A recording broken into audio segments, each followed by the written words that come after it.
So when you want to bake in this four burner styled kind of oven, if you count from bottom, you have 1, 2, 3, 4 rungs where you can insert your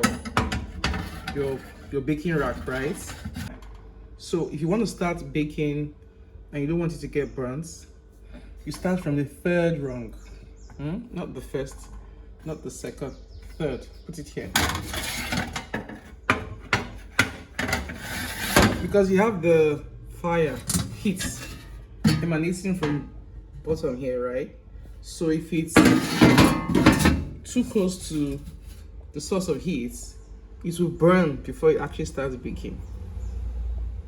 Unlike the industrial oven that circulates heat around, this type of ovens, the kitchen ovens, the heat comes from bottom. But if you have the convection oven where the heat comes from a fan, comes evenly distributed, you won't have it getting burnt. So don't worry, you still bake perfect cakes with this, or breads, or whatever you're baking. Just start from the third rung. The fourth rung is too close to grill, so it's not going to make sense to put it here, right? So the third rung is better.